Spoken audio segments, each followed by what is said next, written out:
ओम अज्ञानतिमिरान्धस्य ज्ञानञ्जनशलाकया चक्षुरुन्मिलितमेन तस्मै श्रीगुरुवे नमः। श्रीचैतन्यमनोभीष्टं स्थापितं येन भूतले स्वयं रूपकदा मह्यं ददाति स्वपदान्तिकं। वन्देऽहं श्रीगुरु श्रीयुतपदकमलं श्रीगुरून् वैष्णवाचं श्रीरूपं साग्रजातं सागण रघुनाथान्वितं तं सजीवं साद्वैतं सावधूतं पर्यनसहितं कृष्णचैतन्यदेवं श्री राधा कृष्ण पादान सागण ललिता श्री विशाखानवरताश्च नारायणं नमस्कृत्यं नरं चैव नरोत्तमं देवीं सरस्वतीं व्यासं ततो जयमुदीरये। सुनतां स्वकथा कृष्ण पुण्यश्रवणकीर्तनं हृदयन्तस्व भद्राणि विद्नोति सुरतां नष्टप्रायेषु भद्रेषु नित्यं भागवत सेवया भगवती उत्तम श्लोके भक्तिर्भवति नष्टिकी तदा रजस्तमो भाव काम लोभादयश्चेत् चेत् एतेन वृद्धिं स्थितिसत्त्वे प्रसिद्धति।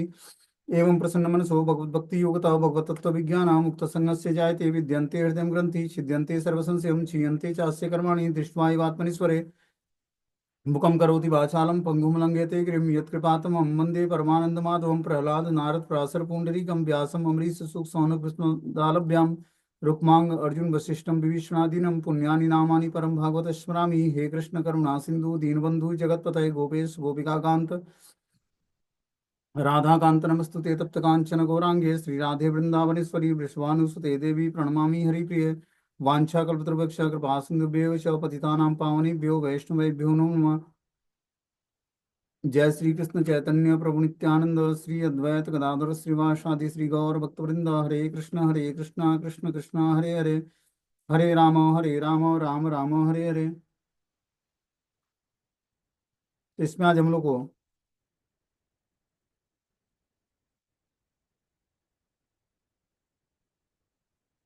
श्रीमद् भागवतम का आस्कंद संख्या 3 अध्याय संख्या 30 और श्लोक संख्या 21 नंबर पढ़ना है।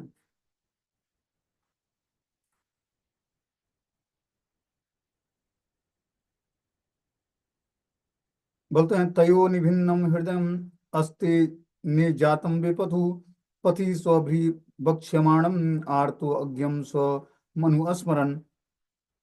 इस प्रकार यमराज के सिपाहियों द्वारा ले जाए जाते समय उसे दबाया या कुचला जाता है और उसके हाथ कांपने लगते हैं।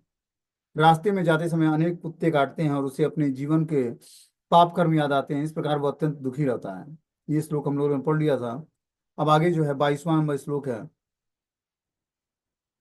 बोलते हैं छित्त पट्ट ऋतु अर्कम दवानले लानिने संतप्यमानं पतितं तप्त वालुके कृच्छेण पृष्ठे कस्यां च दाडित्तसं चलय सक्तो अपि निराश्रमोदके।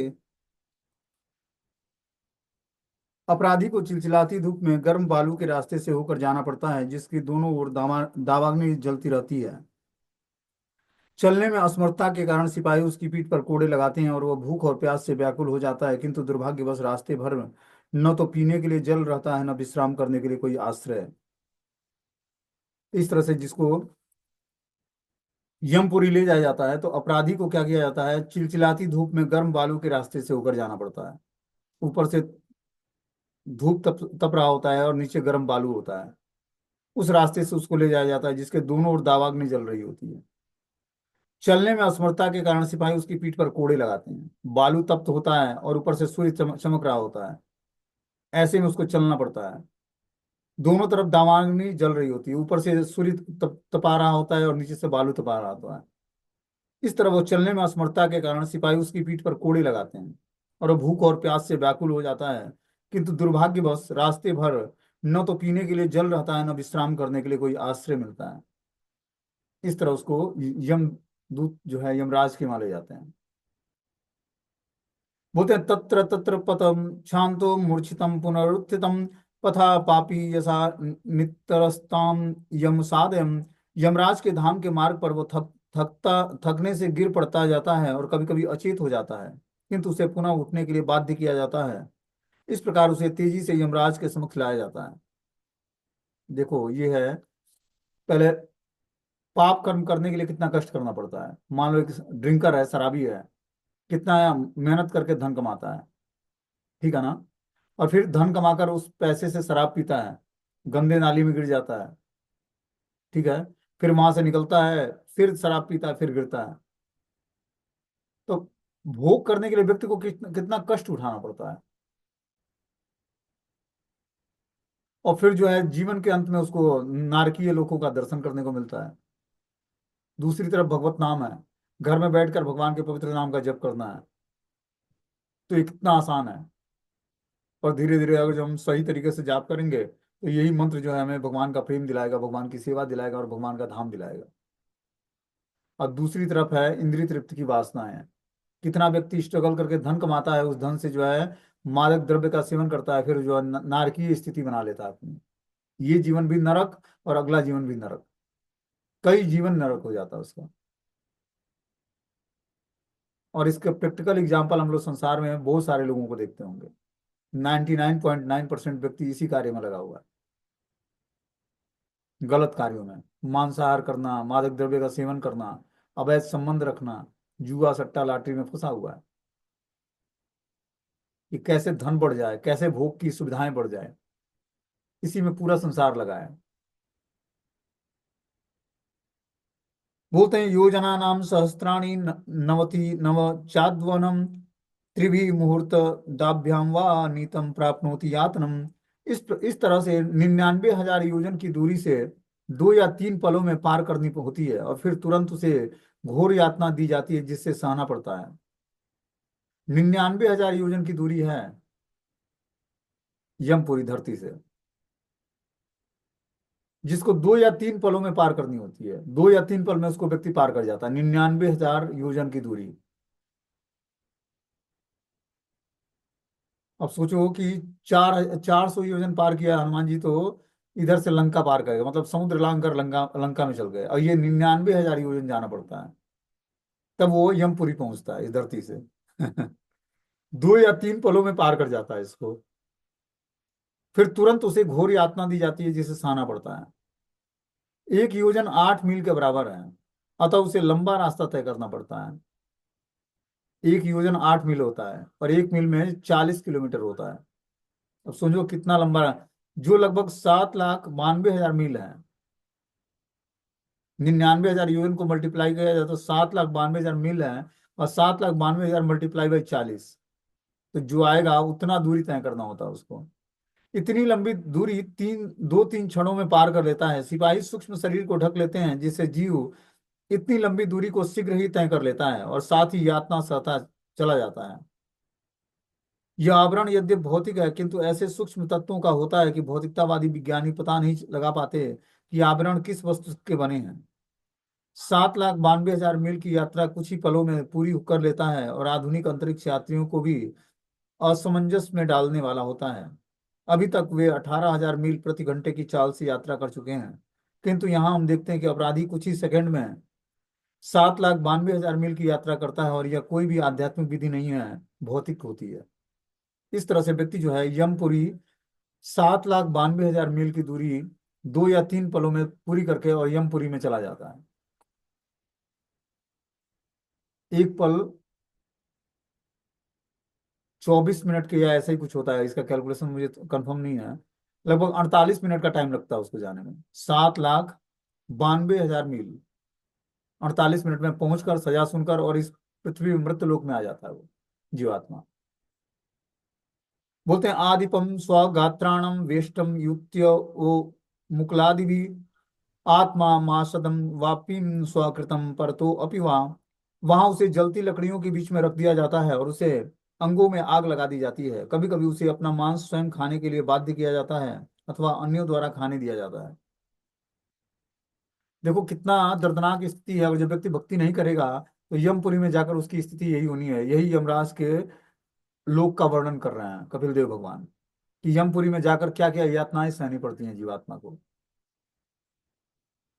बोलते उसे जलती हुई लकड़ियों के बीच में रख दिया जाता है, उसमें उसके अंगों को आग में लगा दिया अंगों में आग लगा दी जाती है।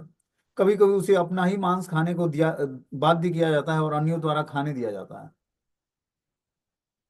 इस श्लोक में तथा अगले 3 श्लोकों में यातनाओं का वर्णन हुआ है। पहला विवरण यह है कि अपराधी को स्वयं आग में पकाकर अपना मांस खाना पड़ता है, और अन्य तो वहां उपस्थित होते हैं उसे खाने देना पड़ता है। पिछले महायुद्ध में लोगों को यातना शिविर में अपना गंदगी खुद खाना पड़ा था। इसमें कोई आश्चर्य नहीं है कि यमराज के निवास यम साधन में अपराधी को, जो कभी दूसरे का मांस खाता था, अपना ही मांस खाना पड़ता है। तो जो मांस खाता है इस भौतिक संसार में, उसको यमपुरी में जाकर उसकी शरीर में आग लगाया जाता है, और उससे जो मांस पकता है उसको स्वयं खाना पड़ता है, अपने शरीर का मांस। ये उसको यातना दी जाती है। आगे बताना कि नरक में कुत्तों तथा गिद्धों द्वारा उसकी आंखें उसके जीवित रहते ही देखते देखते निकाल ली जाती हैं। यमपुरी में कुत्ते और गिद्ध हैं, वो क्या करते हैं, उस व्यक्ति के जीवित रहते ही उसकी आंख और आंखें निकाल लेते हैं, और उसे सांपों, बिच्छुओं, डांसों तथा अन्य काटने वाले जंतुओं से पीड़ाएं पहुंचाई जाती हैं। कृत्वंतम चाव वसु गजादिभिः भिदापनम पातनम गिरिशृंगभ्युम रोदनम चाम्बु गर्तयो। फिर उसके अंग प्रत्यंग काट डाले जाते हैं और उसे हाथियों से चिरवा दिया जाता है। उसे पर्वत की चोटियों से नीचे गिराया जाता है और फिर जल में या गुफा में बंदी बना लिया जाता है। देखो कितना कष्ट है। छोटा सा व्यक्ति गलती करता है, छोटा सा भोग की सुविधाओं को स्वीकार करता है, और कितनी यातना सहनी पड़ती है उसको। मांस खाना, अनलीगल रिलेशनशिप बनाना, शराब पीना, ये सब क्या है, जाकर यातनाएं सहना है अभी। यहाँ तो यातना मिलेगी, और यमपुरी में जाकर यातना मिलेगी, यही यातना बता रहे हैं यहाँ पर भगवान कपिल देव। जिस पुरुष तथा स्त्रियों का जीवन अवैध यौनाचार में बीतता है उसे तामिश्र, अंध तामिश्र या रौरव नामक नरकों में नाना प्रकार की यातना दी जाती है। जो अपने स्त्री या पुरुष को मतलब वैवाहिक संबंध के अलावा किसी और से यौनाचार रखता है, उसको तामिश्र, अंध तामिश्र या रौरव नामक नरकों में नाना प्रकार की यातनाएं दी जाती हैं। इतने घोर नरक हैं। बोलते हैं भौतिकतावादी जीवन विषयी जीवन पर आधारित है। उन समस्त भौतिकतावादी लोगों का जीवन जो जीवन संघर्ष में नाना प्रकार की यातनाएं भोग रहे हैं, काम वासना पर आधारित होता है। इस भौतिक संसार में व्यक्ति काम वासनाओं पर आधारित जीवन जीता है। आकर्षण होता है उसका स्त्री पुरुष के प्रति, पुरुष का स्त्री के प्रति। इसी कारण वो भौतिकतावादी जीवन स्वीकार करता है। अतः वैदिक सभ्यता में केवल सीमित रूप से विषयी जीवन की अनुमति दी गई है। जो वैदिक सिस्टम है उसमें सीमित रूप से इंद्रिय तृप्ति की सुविधाओं को दिया गया है। क्या करने के लिए, विवाहिक विवाहिक दंपत्ति युगल के लिए, संतान संतान उत्पत्ति करने के लिए। जो मनुष्य की सेक्सुअल इच्छाएं हैं उसको रेगुलेट करके व्यक्ति बस संतति उत्पन्न करने के लिए वैवाहिक संबंध बनाता है, और कोई दूसरा रीजन नहीं है उसका।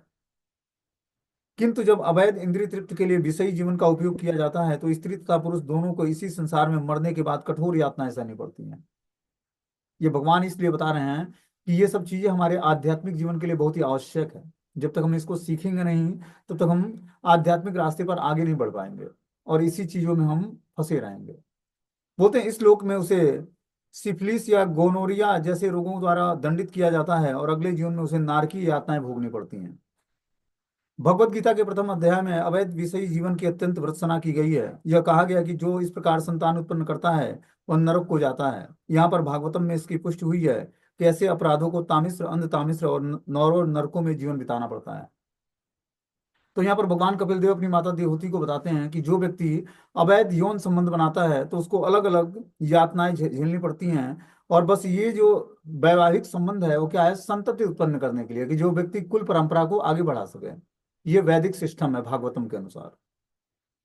बोलते हैं अत्रैव नरकम स्वर्गम इति मात्यम प्रतक्षते या यातनम वे नारकस्य इहा पयु लक्षिताम।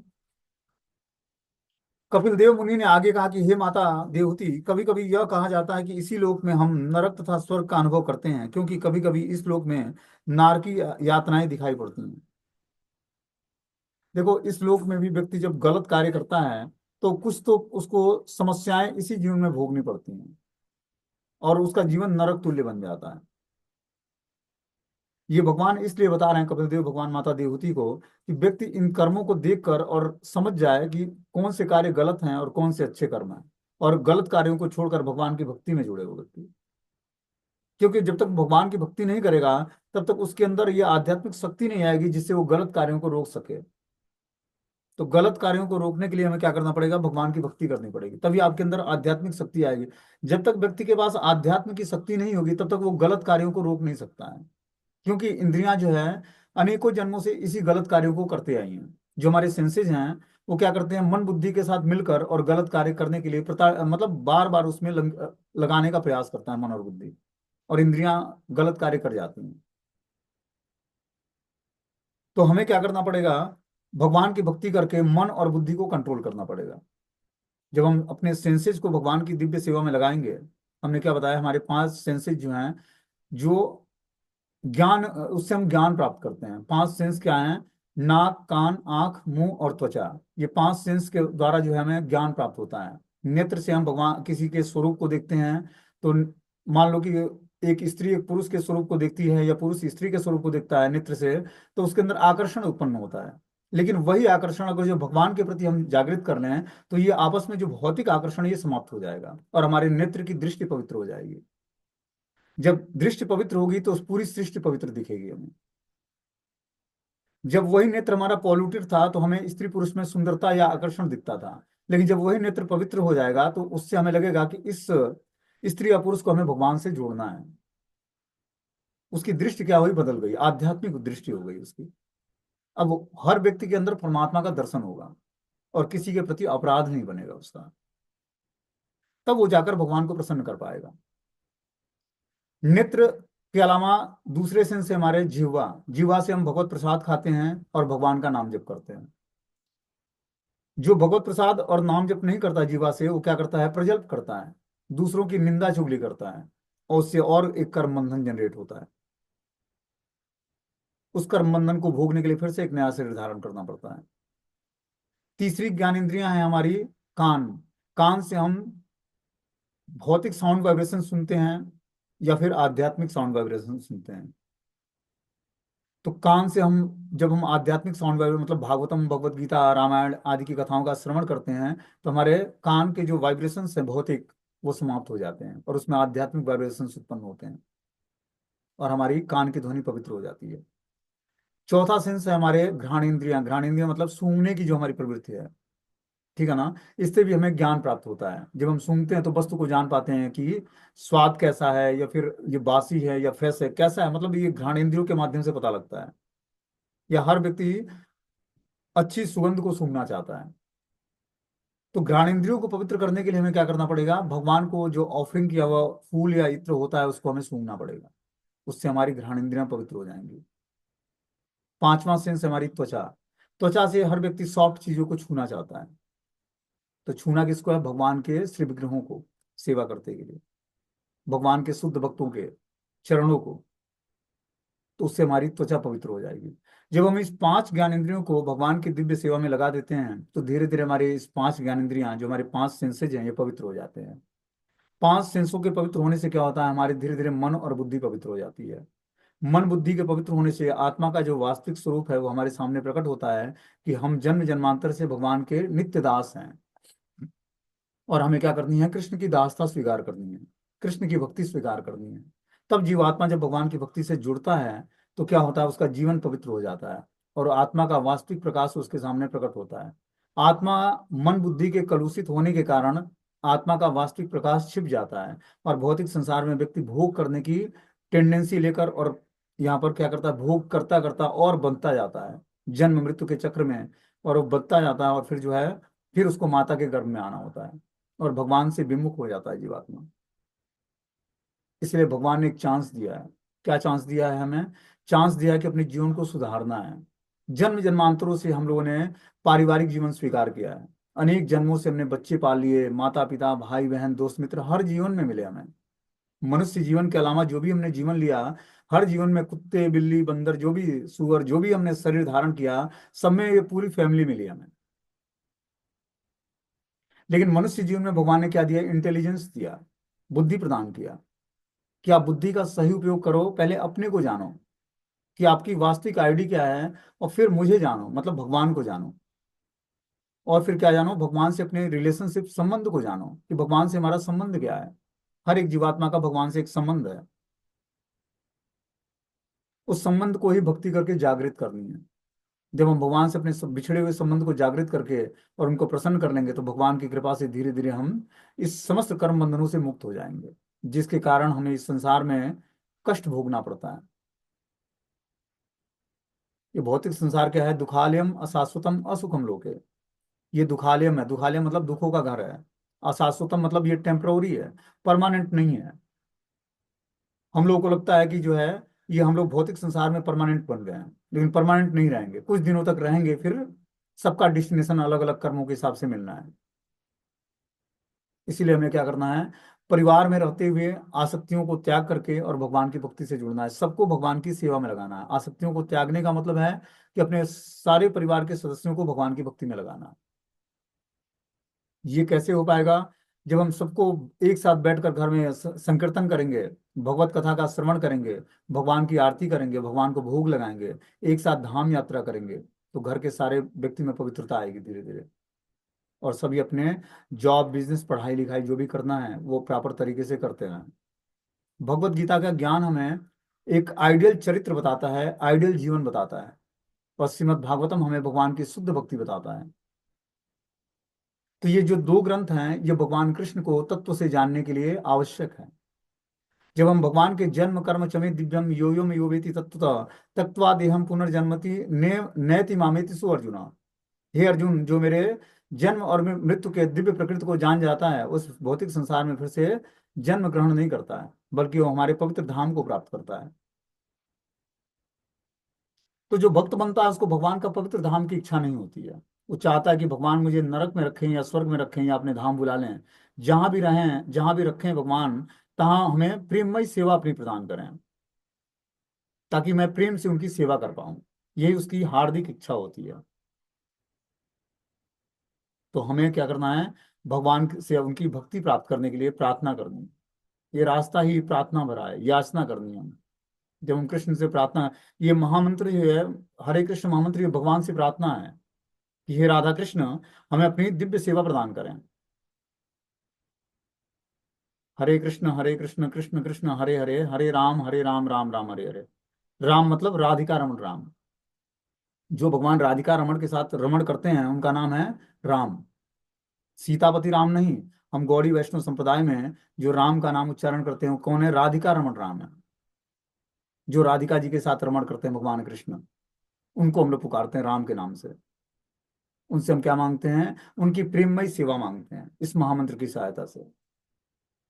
तो भगवान जब जीवात्मा पर प्रसन्न होते हैं तो अपनी सेवा नहीं देते हैं, अपने तदीय वस्तु और अपने भक्तों की सेवा प्रदान करते हैं। जब जीवात्मा भगवान की सेवा करने से पहले भक्तों की सेवा करेगा तो वो जल्दी उसका शुद्धिकरण होगा, क्योंकि भक्त लोग उसको डांटेंगे भी कुछ गलती करेगा। अब भगवान को मान लो किसी दिन भोजन में आपने नमक नहीं मिलाया तो भगवान बोलने वाले नहीं हो, तो स्वीकार कर लेंगे, चलो भाई भक्त भूल गया, कोई बात नहीं। लेकिन एक भक्त को आप भोजन कराते हो और नमक डालना भूल जाते हो भोजन में, तो बोलेगा वो कि कैसा भोजन बनाया, नमक आपने नमक ही नहीं डाला इसमें, तो सुनना पड़ेगा हमें। तो भक्तों की सेवा करना टफ है, इसीलिए भगवान जब विशेष कृपा करते हैं तो भक्तों की सेवा प्रदान करते हैं अपने। और तदीय वस्तु, तदीय वस्तु क्या होती है भगवान की? तुलसी, गंगा, यमुना, ब्राह्मण, गाय, धाम, इन सब की सेवा। तो भगवान की तदीय वस्तु की सेवा और भगवान की सेवा और भगवान के भक्तों की सेवा, वैष्णव की सेवा, ये भगवान विशेष रूप से उस जीवात्मा को प्रदान करते हैं जो ध्यान पूर्वक भगवान का नाम जप करता है। क्योंकि हम कृपा की याचना और भगवान से सेवा करने की ही याचना करते हैं कि हे प्रभु आप हमें अपनी सेवा प्रदान करें। ये महामंत्र प्रार्थना है भगवान से। जितना ही हम इसको हृदय से पवित्रता से लेंगे उतना ही हमें भगवत कृपा मिलेगी और हमारा मन और बुद्धि जल्दी पवित्र होगा। आगे इसमें बता रहे हैं कि एवं कुटुंब बिभ्राणम उदर वरम एव वा विसृज्य हो भयम प्रेत्यम भुक्ते तत्फल मीदृशम। इस शरीर को त्यागने के पश्चात वह व्यक्ति जो जो पाप कर्मों द्वारा अपना तथा अपने परिवार के सदस्यों का पालन पोषण करता है, नारकी जीवन बिताता है, और उसके साथ उसके परिवार वाले भी। क्या बोलते हैं यहाँ पर कि जो व्यक्ति शरीर को त्यागने के पश्चात, मतलब ये शरीर त्यागता है, उसके पश्चात पाप कर्मों द्वारा अपने तथा अपने परिवार के सदस्यों का पालन पोषण करता है, नारकी जीवन बिताता है। मतलब अगर जो उसने पूरे जीवन भर पाप कर्म करके और अपने परिवार के सदस्यों का पालन पोषण करा है तो उसको नारकी जीवन बिताना पड़ेगा। अगला जीवन उसका नारकी हो जाएगा, नरक हो जाएगा। उसके साथ उसके परिवार वाले भी, परिवार वालों का भी को भी कुछ अंश भोगना पड़ता है उसका।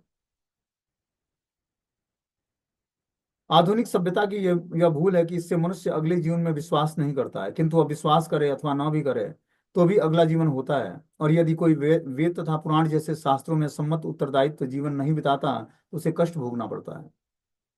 हमें क्या करना पड़ेगा? बता रहे हैं कि आधुनिक सभ्यता अगले जीवन में विश्वास नहीं करता है कि अगला जीवन भी होता है। उसको लगता है कि इसी जीवन में भोग विलास करके और अच्छे तरीके से भोग की सुविधाएं इकट्ठा करके जीवन जी लो, अगला जीवन तो मिलना नहीं है। तो निश्चित रूप से अगला जीवन मनुष्य का नहीं मिलना है, किसी और जोनि का मिलेगा। ठीक है ना?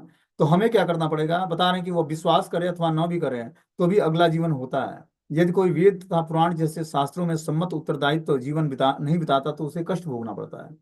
मतलब जो वेदों के नियम हैं या पुराणों में जो शास्त्रों में जो नियम बताए गए हैं, उसको जब व्यक्ति उस हिसाब से अपने जीवन को बिताता है तब उसको कष्ट नहीं भोगना पड़ता है।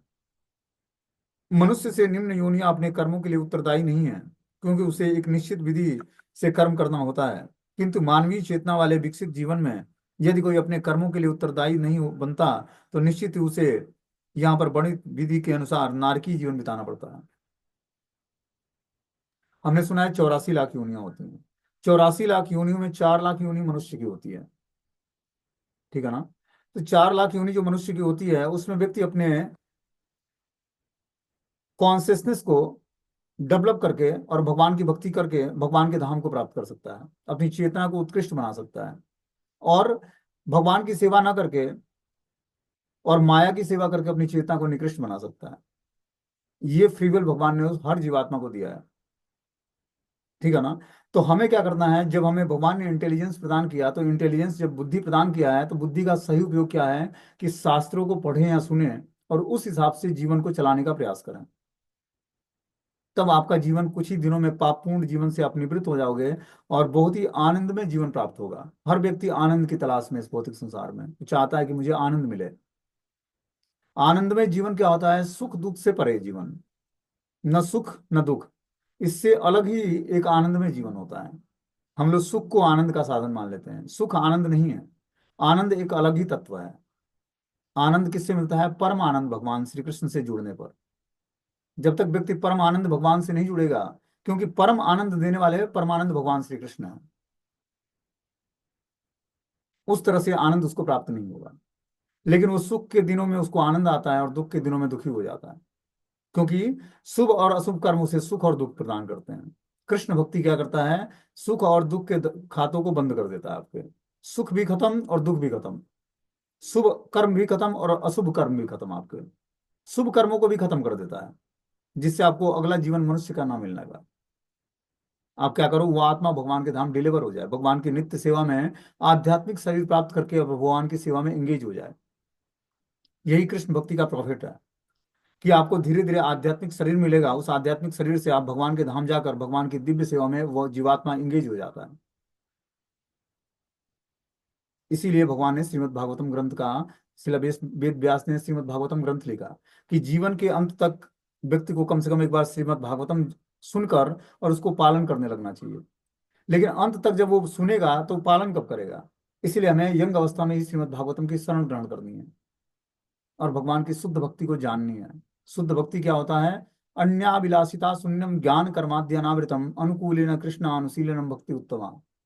अन्याभिलाषिता शून्यम, अन्य अभिलाषाओं से शून्य हो जाना, अन्य इच्छाओं से शुद्ध हो जाना। तो अन्य इच्छाएं हमारे अंदर कब तक जागृत नहीं होंगी? हमें क्या करना है, जब तक मनुष्य जीवन है तब तक हमारे अंदर इच्छाएं बनी रहेंगी। उस इच्छाओं को हमें क्या करना है? पवित्र करना है धीरे धीरे।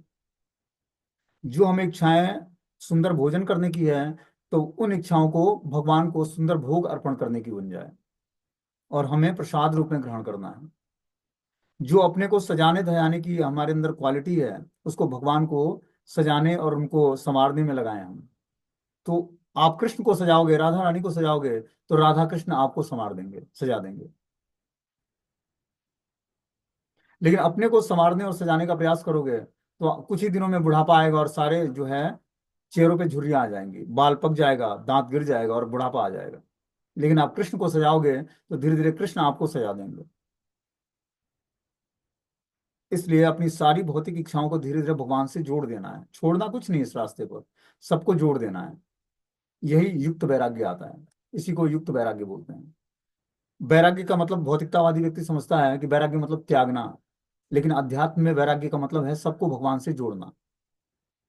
न परिवार के सदस्यों को छोड़ना है, न अपनी जॉब छोड़नी है, न बिजनेस छोड़ना है, न पढ़ाई लिखाई छोड़नी है, न कोई बद बुरी आदतों को छोड़ देना है। जो कार्य हमें भगवान से विमुख ले जाए उस आदत को छोड़कर और वो सारी हैबिट्स को भगवान से जोड़ देना है जो भक्ति के अनुकूल है। यही कृष्ण भक्ति है।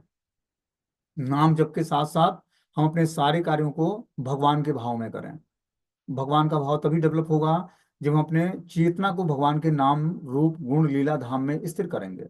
वो कैसे होगा? जब हम सुबह उठकर मंत्र मेडिटेशन करेंगे, ध्यान पूर्वक हरे कृष्ण महामंत्र का जप करेंगे, तब धीरे धीरे हमारी कॉन्सियसनेस स्थिर हो जाएगी। जो ब्रह्म मुहूर्त का टाइम होता है, 4 बजे से लेकर और लगभग सूर्य उदय होने तक, उस पीरियड में जब व्यक्ति महामंत्र का जाप करता है या मंगला आरती करता है, भगवान के सभी ग्रहों की सेवा करता है, तो बहुत ही उचित परिणाम मिलता है उसका। उसकी चेतना बहुत जल्दी शुद्ध हो जाती है। खासकर महामंत्र का जाप करने के लिए टाइम बहुत ही परफेक्ट है, सुबह 4 बजे से लेकर और जब तक सूर्य उदय नहीं होता है।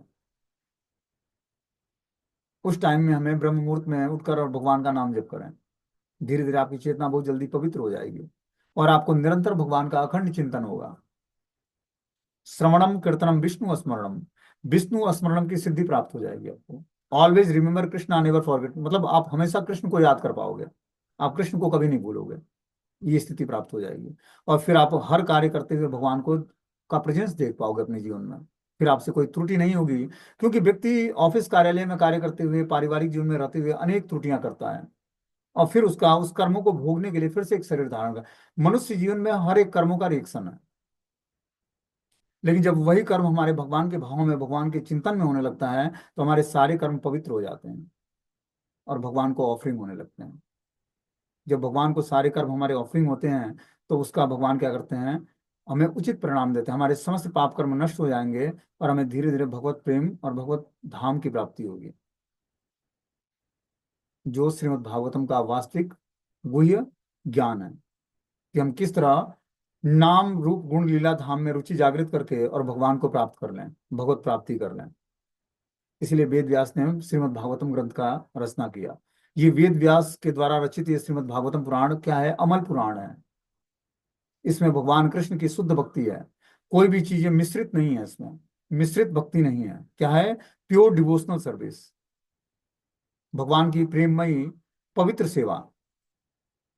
ऐसा कोई ग्रंथ नहीं है संसार में। इसीलिए बोला जाता है कि जीवन के अंत तक श्रीमद् भागवतम एक बार सुन लो और उसको जीवन में धारण कर लो। इसीलिए आचार्यों ने नियम बताया कि रेगुलर बेसिस हमें श्रीमद् भागवतम की कथा सुननी चाहिए। क्या करता है श्रीमद् भागवतम की कथा? नष्ट प्रायेषु अभद्रेषु नित्यम भागवत सेवया, हमारे सारी अभद्रता को नष्ट कर देगा। क्या करने से? नित्य ही भागवत की सेवा करने पर। जब हम रोज बेसिस जो है भगवान की ये श्रीमद् भागवतम कथा का श्रवण करेंगे और पठन पढ़ेंगे भगवत गीता और भागवतम, तो क्या होगा? हमारी धीरे धीरे जो है सारी हृदय की कलुषता, अभद्रता नष्ट हो जाएगी और हृदय पवित्र हो जाएगा। जैसे ही हृदय पवित्र होगा, तो पवित्र हृदय में ही राधा कृष्ण का निवास स्थान बनता है। राधा कृष्ण उस हृदय में आकर विश्राम करते हैं जो हृदय पवित्र हो गया है, जो शीतल हो गया है भगवान के नाम जप से, कथा का श्रवण करने मात्र से। तो अपने हृदय की स्थिति को हमें पवित्र करना है। पवित्र हृदय में ही राधा कृष्ण का निवास स्थान है। और वृंदावन और कहीं नहीं है, वृंदावन अपना हृदय ही वृंदावन है, जहाँ राधा कृष्ण का नित्य निवास बन जाता है। तुम्हारा हृदय सदा गोविंद विश्राम, हृदय ही गोविंद का विश्राम स्थल बन जाता है। अब वो व्यक्ति तीर्थ बन जाएगा, चलता फिरता तीर्थ, जहां जाएगा वहीं तीर्थों का निर्माण हो जाएगा। तीर्थे कुर्वन्ति तीर्थानि, जहां पैर रखा वहीं सभी लोग कृष्ण भजन करने लगेंगे। उसके दर्शन करने मात्र से, उसके संभाषण करने मात्र से, उनके साथ बैठकर प्रसाद लेने मात्र से उसके अंदर श्री कृष्ण भक्ति जागृत हो जाएगी। उसके अंदर दर्शन करने मात्र से आपके मुख से भगवान का नाम उच्चारण होने लगेगा। ये है पवित्रता। तो ऐसी स्थिति सबको प्राप्त हो सकती है। ऐसा नहीं कि गृहस्थ आश्रम में रहने वाला व्यक्ति ये स्थिति, ऐसा नहीं है। गृहस्थ आश्रम में रहने वाला व्यक्ति भी ये स्थिति प्राप्त कर सकता है। बस ये स्थिति सन्यासी को ही प्राप्त नहीं होती है। जो व्यक्ति पारिवारिक जीवन में है, पति पत्नी माता पिता के साथ पवित्रता से जीवन गुजारे बस वो, और भगवान की शरण ग्रहण करे, नाम की शरण ले और पवित्रता से भगवान का नाम जप करे, फिर देखो जीवन में चेंजेस, बदलाव क्या आता है उसके। पूरा घर पवित्र हो जाएगा, सारे बच्चों की और माता पिता की सबकी कॉन्सियसनेस पवित्र हो जाएगी और घर में एक आनंदमय वातावरण हो जाएगा। आपको बाहर जाने की इच्छा ही नहीं होगी और बाहर आनंद लेने की इच्छा, आप घर से बाहर ही नहीं निकलना चाहोगे। घर में ही वो आनंद प्राप्त होगा आपको, जिस आनंद की तलाश में व्यक्ति बरसों से भटक रहा है, जन्मों जन्मांतरों से भटक रहा है। वो आनंद कहीं बाहर नहीं है, वो आनंद स्वयं अपने अंदर है, क्योंकि परमात्मा रूप में वही परमानंद भगवान श्री कृष्ण बैठे हुए हैं, वही हमें आनंद देते हैं। उसी आनंद की तलाश में हम जन्म जन्मांतरों से भटक रहे हैं। हमें क्या करना है, उसी आनंद को जागृत करना है अपने हृदय में। वो जागृत है, उसको क्या करना है, स्वीकार करना है। वो स्वीकार हम तभी कर पाएंगे जब हमारे अंदर आध्यात्मिक शक्तियों का कल्टीवेशन होगा, आध्यात्मिक गुणों का विकास होगा। तभी हम उन दिव्य गुणों को धारण कर पाएंगे और भगवान को तत्व से जान पाएंगे। और इस तरह से हमारे आनंद में जीवन की तलाश पूरी हो पाएगी। ठीक है, हरे कृष्णा। ये मीटिंग अब क्लोज हो जाएगा। कोई क्वेश्चन है तो आप लोग पूछ सकते हो, अभी 2 मिनट बचा है।